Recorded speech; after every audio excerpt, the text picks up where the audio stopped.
오늘 함께 나누실 말씀은 누가복음 16장 14절에서 18절까지 말씀입니다. 말씀을 읽겠습니다.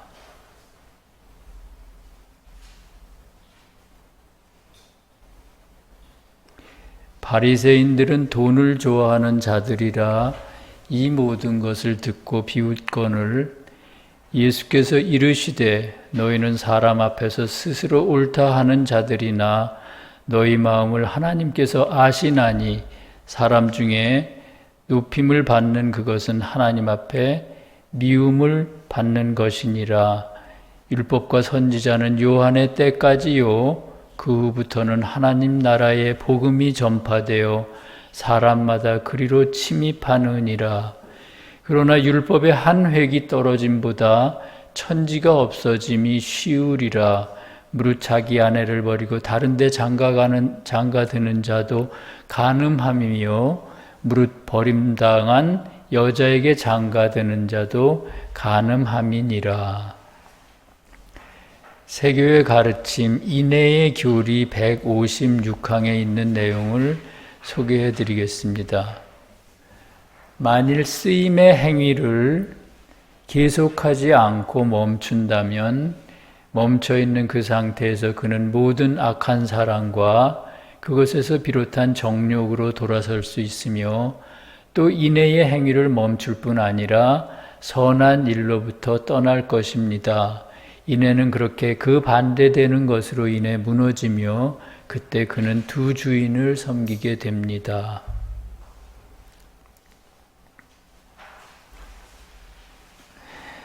많은 신앙인들이 입으로는 주님을 믿는다고 하면서 실제의 삶에 있어서는 주님보다는 자기 자신과 세상의 재물을 더 믿거나 또는 사랑합니다. 주님은 그런 사람들을 하나님과 재물, 두 주인을 섬기는 사람이라고 말씀하십니다. 거듭나기 전 신앙인들은 보통 그렇게 두 얼굴을 가지고 삽니다. 그러다가 사후에 영계에 가면 감춰진 본래의 얼굴이 드러납니다. 그것을 보고 주변 사람들은 그가 그동안 어떤 주인을 섬겼는지를 알 수 있습니다. 어떤 사람은 주님을 많이 사랑하는 것 같아도 실제로는 자기 자신만 아는 그런 이기적인 사람이 있는가 하면 어떤 사람은 이기적이고 세상적인 사람 같은데 의외로 주님과 이웃을 누구보다 사랑하는 사람도 있습니다. 사람의 겉과 속이 이렇게 다른 이유가 뭘까요? 세교에서는 그것을 사람마다 주도적 사랑이 다르기 때문이라고 말합니다. 사람에게는 수많은 종류의 사랑이 있습니다. 사랑을 크게 나누면 주님과 이웃에 대한 사랑이 있고요. 자아와 세상에 대한 사랑이 있습니다. 모든 사랑은 이 두 가지 사랑으로부터 갈라져 나오는 것입니다. 그렇다면 주도적 사랑이란 뭘까요? 각 사람에게 있는 수많은 사랑 중에 으뜸이 되는 사랑을 말합니다. 그러므로 주도적 사랑이 무엇이냐에 따라 개인의 삶이 완전히 달라집니다. 즉 주님과 이웃을 위한 천국적인 삶이 될 수도 있고요. 자아와 세상을 쫓는 지옥적인 삶이 될 수도 있는 것입니다. 주님께서 사람이 두 주인을 동시에 섬길 수 없다고 하시는 것은 이 주도적 사랑은 둘이 될 수 없기 때문입니다. 세상에 사는 동안에는 누구에게나 어느 정도는 자기 자신과 세상에 대한 관심과 애정이 필요합니다.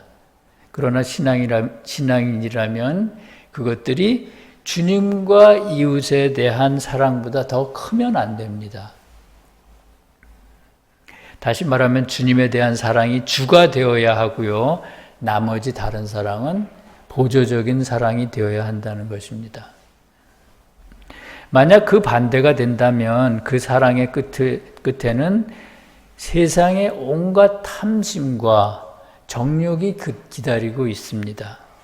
그러므로 세교의 가르침 인내의 교리 156항은 이렇게 말합니다.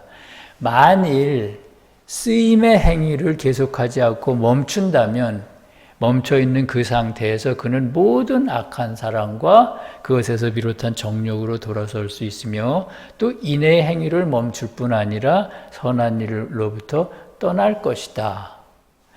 인내는 그렇게 그 반대되는 것으로 인해 무너지며 그때 그는 두 주인을 섬기게 된다. 이렇게 말합니다. 인내의 삶을 그치는 순간 주도적인 사랑이 바뀔 수 있다는 뜻입니다. 그래서 우리 신앙인들은 잠시도 인내를 해야 한다는 그 생각에서 그걸 멈추면 안 됩니다. 만약에 그거를 멈추고 다른 데 눈을 돌리는 순간 우리의 주도적 사랑이 한순간 바뀔 수가 있다는 것입니다. 오늘 말씀은 주님께서 사람이 하나님과 재물을 겸하여 섬길 수 없다고 말씀하셨을 때 바리새인들이 그 말을 듣고 비웃었다는 내용입니다. 그것에 대해 본문 14절은 이렇게 말합니다. 바리새인들은 돈을 좋아하는 자들이라 그 말을 듣고 비웃었다. 바리새인들은 하나님을 믿기는 했지만 무엇보다도 세상의 재물을 사랑하는 사람들이었습니다. 그러니까 그들의 주도적 사랑은 주님이 아니라 세상이었던 것입니다. 그래서 그들은 주님을 비웃었습니다. 왜냐하면 세상을 사랑하는 자는 주님을 업신여기거나 미워하고 반대로 주님을 사랑하는 자는 불필요한 세상의 재물을 미워하기 때문입니다. 그런 의미에서 보면 바리새인들이야말로 두 주인을 섬기는 자들이었고요. 위선자들이었습니다. 위선자의 말로에 대해 마태복음 24장 50절에서 51절까지는 이렇게 말합니다. 생각하지 않은 날 알지 못하는 시각에 그 종의 주인이 이르러 엄히 때리고 외식하는 자가 받는 벌에 처하리니 거기서 슬피 울며 이를 갈리라. 여기서 엄히 때린다고 했는데 이것은 한글 성경의 번역이고요. 원문은 그를 갈라놓는다입니다. 갈라놓는다는 것이 무슨 뜻일까요? 주님에 의해 그들에게 있는 성과 진리가 모두 빼앗기는 것입니다. 박탈되는 것입니다.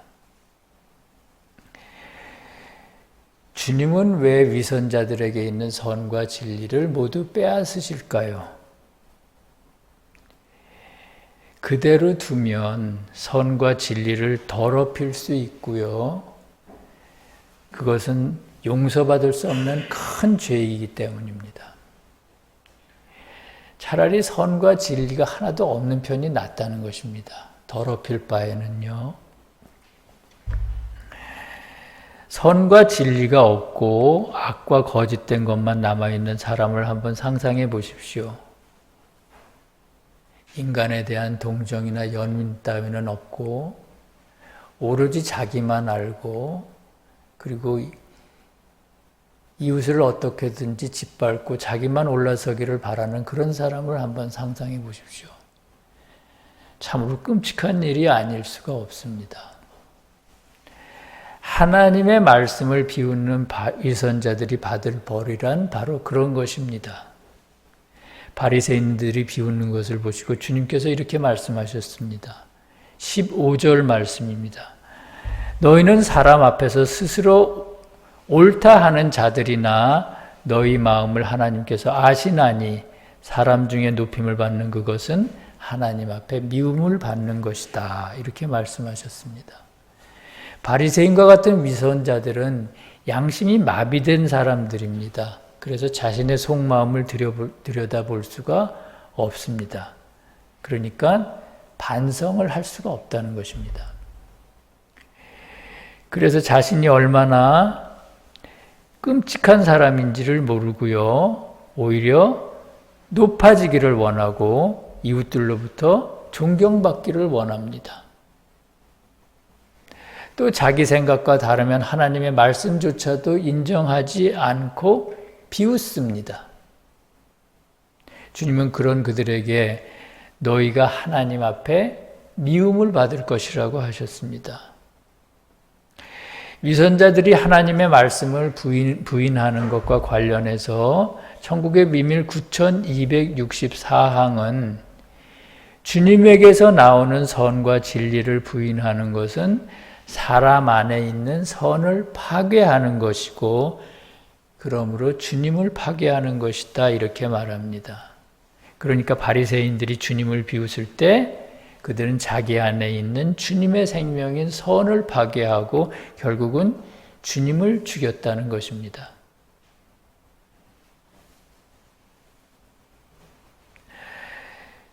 주님의 입에서 나오는 진리를 부인하는 것이 참으로 무섭다는 것을 알 수가 있습니다. 16절에서 주님이 계속해서 말씀하셨습니다. 율법과 선지자는 요한의 때까지요.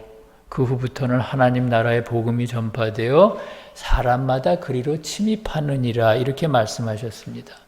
주님이 이 말씀을 하신 이유는 그들이 부인하고 비웃는 그 말씀이 바로 세상에 오신 하나님의 말씀이라는 사실을 상기시키려고 하는 것입니다. 여기서 율법과 선지자는 구약의 말씀을 의미하고요. 하나님 나라의 복음은 세상에 오신 주님의 입에서 직접 나오는 말씀을 뜻하기 때문입니다. 즉 율법은 모세 오경을 뜻하고요. 선지자는 구약의 예언서를 뜻합니다. 또 하나님 나라의 복음은 세상에 오신 주님의 입에서 직접 나오는 그 거룩한 말씀을 뜻하기 때문입니다. 그러면 왜 그것을 하나님 나라의 복음이라고 했을까요? 하나님의 나라는 요한계시록에 예언된 새로운 천국과 새로운 교회를 뜻하기 때문입니다. 그러므로 주님이 세상에서 오셔서 직접 우리에게 전하신 그 말씀은 바로 마지막 새교회를 위한 그리고 천국의 그 새교회를 바탕으로 천국에 새로 세워진 새로운 천국을 위한 말씀이었던 것입니다. 그러므로 율법과 선지자는 요한의 때까지요. 그 후부터는 하나님 나라의 복음이 전파되어 사람마다 그리로 몰려들 것이라고 한 이 말씀은 마지막 선지자인 요한이 전한 구약의 말씀들이 주님의 오실 것을 예언한 말씀이라면 그 후의 말씀은 세상에 오신 주님이 직접 전하시는 영원한 말씀이라는 뜻입니다. 바리새인들은 바로 그 신성한 말씀을 비웃었던 것입니다. 그래서 주님께서 또 이렇게 말씀하십니다. 그러나 율법의 한 획이 떨어짐보다 천지가 없어짐이 더 쉬우리라. 주님은 인간이 각자의 자유의지에 따라 하나님의 말씀을 받아들이되 온전하게 받아들이기를 원하십니다. 인간의 지성에 비추어서 어떤 말씀은 임의로 버리고 어떤 말씀은 왜곡하고 그렇게 하지 말라고 하십니다. 그것이 율법의 1.1획도 땅에 떨어뜨리지 않는 것입니다. 왜냐하면 하늘과 땅에 세워지는 주님의 나라는 신성하고 완전한 말씀으로 세워지기 때문입니다. 우리들 안에 속사람과 겉사람에 세워지는 주님의 교회는 임의로 버리고 임의로 왜곡한 그런 하나님의 말씀으로 세워지는 게 아니라 1.1획도 땅에 떨어지지 않은 온전한 말씀으로 세워지기 때문입니다. 그래서 우리는 하나님의 말씀을 받아들일 때 인간의 생각으로 어떤 것은 받아들이고 어떤 것은 받아들이지 않고 이렇게 하면 안 됩니다. 율법의 한 획이 떨어짐보다 천지가 없어짐이 쉬우리라고 하신 것은 바로 그런 의미로 말씀하신 것입니다. 천지는 하늘의 천국과 지상의 교회를 뜻하기 때문입니다. 그럼에도 불구하고 유대인들은 주님이 주신 자유의지를 남용해 마음대로 말씀을 왜곡하고 이른바 장로의 전통을 만들어 말씀보다 그것을 더 높였습니다. 그런 유대인들에게 주님께서 이렇게 말씀하셨습니다. 자기 아내를 버리고 다른 데 장가를 드는 자는 간음함이요 무릇 버림당한 여자에게 장가드는 자도 간음함입니다. 주님이 갑자기 간음을 하지 말라고 하십니다.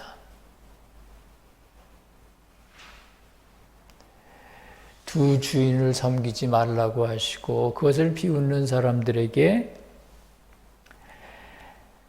내 입에서 나오는 이 말씀은 바로 너희가 믿는 하나님의 말씀이라는 것을 상기시키시고요. 그리고 하나님의 말씀을 받아들일 때는 1.1획도 땅에 떨어뜨리지 말라고 하신 주님께서 갑자기 간음을 하지 말라고 하세요. 왜 주님은 지금 이 시점에서 이런 말씀을 하셨을까요? 말씀에서 결혼은 진리와 선의 결합을 의미하기 때문입니다. 주님께서 말씀 전체를 통해 우리에게 가르치시고자 했던 것은 진리와 선의 결합이요 믿음과 믿음에 따른 삶의 결합입니다. 그럼에도 그동안 세워진 모든 교회들은 마지막에 가서는 진리와 선 또는 믿음과 삶을 분리시켰습니다. 하나님의 말씀에 인간의 생각을 섞고 그런 식으로 왜곡하는 것은 영적인 간음을 범하는 것입니다. 왜냐하면 간음의 영적인 의미는 진리와 거짓, 선과 악을 뒤섞는 일이기 때문입니다. 본문에 자기 아내를 버리고 다른 데 장가드는 것은 간음이라고 하신 것은 그런 이유로 하신 말씀입니다. 말씀을 임의로 왜곡하는 것은 성령을 거역하는 일이며 용서받을 수 없는 죄라는 뜻입니다. 사랑하는 성도 여러분, 바리새인들은 하나님과 재물 두 주인을 섬기지 말라고 하시는 주님의 말씀을 듣고 비웃었습니다. 그들에게는 하나님에 대한 믿음만 중요하고 삶은 중요하지 않았기 때문입니다. 그들의 그런 잘못된 전통은 지금까지도 계속 이어지고 있습니다. 오늘날 많은 교회들이 말씀을 마음대로 왜곡해 믿음과 삶을 분리시켰습니다. 그들이 그렇게 하는 이유는 하나님이 당신의 아들을 세상에 보내 희생시킴으로써 인류의 모든 죄를 대속했다고 믿기 때문입니다. 그런데 말씀에는 어떻게 기록되어 있습니까? 누가복음 24장 47절에는 그의 이름으로 죄사함을 받게 하는 회개가 예루살렘에서 시작하여 모든 족속에게 전파될 것이 기록되었다 이렇게 말하고 있고요. 마가복음 1장 15절은 하나님의 나라가 가까이 왔으니 회개하고 복음을 믿으라 이렇게 말씀하십니다. 믿지만 말고 복음을 믿지만 말고 회개하라고 말씀하십니다. 회개가 무엇입니까? 자기 내면에 있는 모든 생각이나 애정을 면밀히 살피고 악하거나 거짓된 것이 있으면 주님 앞에 고백하고 그리고 주님의 도움을 받아 그것을 고치는 일입니다. 그것을 몰아내는 일입니다. 그리고 다시는 그러한 잘못된 행동을 되풀이하지 않는 것입니다. 그런데 그것은 쑥 빼놓고 믿음만으로 구원을 받았다고 그렇게 주장을 합니다. 그것이 영적인 간음이 아니고 무엇이겠습니까? 하나님의 말씀에다 인간의 생각을 섞는 일이고요. 그렇게 해서 진리와 거짓을 섞는 일입니다. 사람이 각자에게 맞는 배우자와 결혼하는 것처럼 모든 진리와 선은 각기 맞는 진리와 선을 만나 결합하게 되어 있습니다. 우리도 그렇게 우리 안에 있는 진리와 선도 각자에게 맞는 것을 찾아서 그렇게 결합해야만 우리가 제대로 거듭날 수가 있는 것입니다. 각자에게 맞는 진리와 선, 각각 하나하나의 진리에 맞는 선이 있고요. 또 그 하나하나의 선에 맞는 진리가 있다는 것이 무슨 뜻일까요? 예를 들면 부부 간의 선과 진리가 있습니다. 부모 자식 간의 선과 진리가 있고요. 교사와 학생 간의 선과 진리가 있습니다. 회사에서 상사와 부하 직원 간의 선과 진리가 있습니다. 선과 진리가 같은 것 같지만 이렇게 모두 다릅니다. 쓰임새가 다르고 형태가 모두 다릅니다. 그러므로 이쪽의 진리가 저쪽의 진리가 될 수가 없고요. 저쪽의 진리가 이쪽의 진리가 될 수가 없습니다. 다시 말하면 이쪽의 진리가 저쪽에서는 거짓이 될 수가 있다는 것입니다. 말씀의 외적이고 내적인 의미들을 통해 우리는 그러한 지혜를 깨우쳐 실천해야만 합니다. 그래야 세상에 사는 동안 천국의 시민으로 거듭날 수가 있습니다. 주님께서는 잠깐이라도 인내의 행위를 멈추지 말고 계속하라고 하십니다. 멈추는 순간 불순한 욕망에 사로잡혀 세상의 파도 속으로 떠내려갈 수가 있다고 하십니다. 때로는 세상의 즐거움도 필요합니다. 그러나 그런 것이 주님과 이웃에 대한 관심을 잊을 정도로 과도하면 안 됩니다. 서울세교회 모든 성도들과 이 진리를 사랑하는 모든 이들에게 주님의 그런 은혜가 함께 하시기를 간절히 기도합니다. 내가 율법이나 선지자를 폐하러 온 줄로 생각하지 말라. 폐하러 온 것이 아니요 완전하게 하려 함이라. 아멘. 함께 기도하시겠습니다. 사랑의 주님 감사합니다. 오늘 말씀을 통해 세상 즐거움에 빠져 사는 것은 지옥에 놓은 올무에 걸려드는 것이며 주님과 세상을 겸하여 섬기는 일이라는 것을 알았습니다. 주님께서는 하나를 사랑하면 저절로 다른 하나를 미워한다고 말씀하셨습니다. 그런데 저희들의 삶을 돌아보면 세상의 것들은 달고 주님을 위한 일은 아직도 고행입니다. 그런 것을 보면 우리가 얼마나 세상을 사랑하는지, 얼마나 주님을 사랑하지 않는지를 알겠습니다. 저희들이 주님과 주님의 나라를 바라보면서 나아갈 때 주님 저희들에게 힘을 주시고 기쁨을 주시옵소서.